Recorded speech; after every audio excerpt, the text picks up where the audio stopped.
तहरीक बेदारी तंजीम की जानिब से मुस्लिम समाज को तालीमी मैदान में 5% रिजर्वेशन नाफिज करने का पुरजोर मुतालबा किया गया। इस सिलसिले में तंजीम की तरफ से वजीर आला महाराष्ट्र और दोनों नायब वजीर आला और अकलियती उमूर के वजीर को जिला कलेक्टर नांदेड़ के मार्फत एक तहरीरी अर्जदाश पेश की गई। अर्जदाश में कहा गया कि महाराष्ट्र हुकूमत ने 9 जुलाई 2014 को जारी करदा ऑर्डिनेंस के तहत मुस्लिम समाज को तालीम और सरकारी नौकरियों में 5% रिजर्वेशन देने का ऐलान किया था। यह फैसला मरकजी हुकूमत की जानिब से मुकर्ररा सचर कमेटी और महमूदुर रहमान कमेटी और कुंडू कमेटी की रिपोर्ट्स की बुनियाद पर दिया गया था, जिनमें वाज़ेह तौर पर ही बताया गया था कि मुस्लिम समाज तालीमी और माशी एतबार से पसमानदा है। अर्जी में मजीद कहा गया कि मज़कूरा कमेटियों की रिपोर्ट्स के मुताबिक महाराष्ट्र में मुस्लिम समाज की हालत कई मामलात में एससी और ओबीसी तबकात से भी ज़्यादा कमज़ोर पाई गई। इसीलिए इनकी तालीमी, माशी और समाजी तरक्की के लिए रिजर्वेशन की सिफारिश की गई थी। तंजीम ने अपनी दरख्वास्त में यह भी निशानदेही की कि बाद अज़ा अदालत की जानिब से सरकारी नौकरियों में 5% रिजर्वेशन पर रोक लगाई गई थी। ताहम अदालत ने सरकारी तालीमी इदारों में 5% रिजर्वेशन देने की इजाज़त दी थी, जिस पर अब तक अमल दरामद नहीं किया गया। और शिक्षण में दी। तहरीक बेदारी तंजीम का कहना है लेकिन कि जब कोर्ट में मुस्लिम गया समाज की तो तालीमी 8% तरक्की के लिए ज़रूरी है कि अदालत के अहकामात के मुताबिक तालीम के शोबे में 5% रिजर्वेशन को फौरी नाफिज किया जाए, ताकि पसमानदा मुस्लिम तलबा को आला तालीम के बेहतर मौके मैसर हो सकें। आखिर में तंजीम ने महाराष्ट्र हुकूमत से मुतालबा किया कि 2014 में जारी करदा ऑर्डिनेंस और अदालत के फैसले की मुकम्मल पाबंदी करते हुए मुस्लिम समाज के लिए तालीमी रिजर्वेशन को फौरी नाफिज किया जाना चाहिए। इस मौके पर सीनियर सहाफ़ी अल्ताफ़ अहमद सानी, रिटायर्ड DYSP अब्दुल रज़्ज़ाक, मशहूर समाज सेवक मिर्ज़ा नवाब बेग, शेख अब्दुल्ला, मकसूद पटेल लहूगांवकर, शेख नूरुद्दीन, मोहम्मद साजिद, इस्माइल खान, बशीर लाला, करामतुल्लाह खान, गुलाम मोहम्मद आरिफ, गौस साबरी, सैयद यासीन, शफी बागबान, एडवोकेट मुश्ताक, मोहम्मद उमर कुरैशी, डॉक्टर हकीम आमिर, बशीर माजिद, फेरोज हुसैन, तैयब सुनार, मोहम्मद जुबैर अहमद, सैयद नासिर, शेख मोइन व दीगर मौजूद थे। बुनियादी ज़रूरतों को लेकर आए दिन कहीं ना कहीं किसी न किसी मौके पर बहुत सी तंजीमें काम करती हैं। मुख्तलिफ मतालेबात को लेकर अलग अलग संगठनाएँ कामों को लगी हुई हैं। इस सिलसिले में हमने बहुत गौर व खौस करने के बाद हम इस नतीजे पर पहुँचे कि चंद बड़े मसाइल ऐसे हैं जिनका रास ताल्लुक़ हमारी तरक्की से, हमारे मुस्तक़बिल से और हमारी नई जनरेशन से है। उसमें सबसे अहम मुद्दा जो है हमारे नज़रों में ये रहा कि 5% रिजर्वेशन जो तालीमी मैदान में हमें मिला था, उसको इम्प्लीमेंट किया जाना चाहिए और वो मुसलमानों को 5% रिजर्वेशन दिया जाना चाहिए। इस सिलसिले में गुज़िश्ता एक हफ़्ते से मिर्ज़ा नवाब बेग के क़यादत में एक ग्रुप मुसलसल बैठ रहा था। बिलाआखिर 2 दिन कबल हमने इस बात को तय किया कि हम एक ग्रुप की शक्ल में पहले शुरू ज़िला कलेक्टर साहब से नुमाइंदगी करेंगे।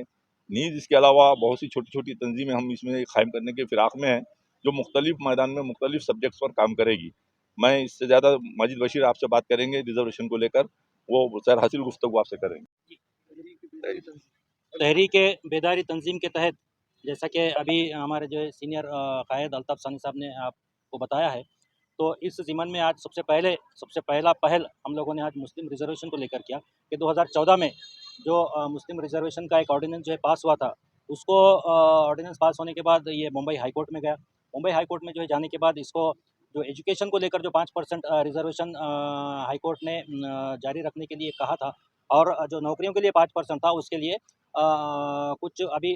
फाइंडिंग्स उनकी जो है बाकी थी, लेकिन फिर भी एजुकेशन को लेकर जो educational institutes government educational institutes और प्राइवेट भी दोनों में भी मुस्लिम रिजर्वेशन के लिए 5% का कोटा दिया गया था। लेकिन वो जो ये जो उसका अध्यादेश था वो 6 महीने के बाद लैप्स हो गया। तो लैप्स होने के बाद जो बीजेपी की जो सरकार आई तो और फिर से दूसरा ऑर्डिनेंस जो है पेश करने में नाकाम रही और हमारा मुतालिबा ये है कि उस ऑर्डिनेंस को फिर से लाया जाए और वो 5% मुस्लिम रिजर्वेशन जो एजुकेशन के लिए बरकरार रखने के लिए मुंबई हाई कोर्ट ने कहा था, तो उस मुस्लिम रिजर्वेशन 5% को कायम रखने के लिए आज हम सबसे पहले ये पहल उठाई। इससे पहले भी जो है कई जो संगठनाएं हैं इस मुतालिबे को लेकर जो है महाराष्ट्र शासन तक जो है पहुँची है, लेकिन एक छोटी सी हमने कोशिश यहाँ पर जो है की है इस बेदारी तंजीम के तहत, और इसमें सिर्फ मुस्लिम रिजर्वेशन ही नहीं और भी कई ऐसे मुद्दे हैं जिनको लेकर ये तंजीम काम करेगी। नांदेड़ में मुसलमानों के कई सियासी, माशी, मजहबी, इलाक़ाई मसाइल को मद्देनज़र रखते हुए तमाम ही शोबों से और तमाम ही सोशल एक्टिविटीज़ में ताल्लुक़ रखने वाले लोग और हमेशा उसको लेकर अपने फ़िक्रों को जारी और सारी रखने वाले लोगों को एक प्लेटफॉर्म पर जमा कर तहरीक बेदारी तंजीम अक़लियती तबक़े में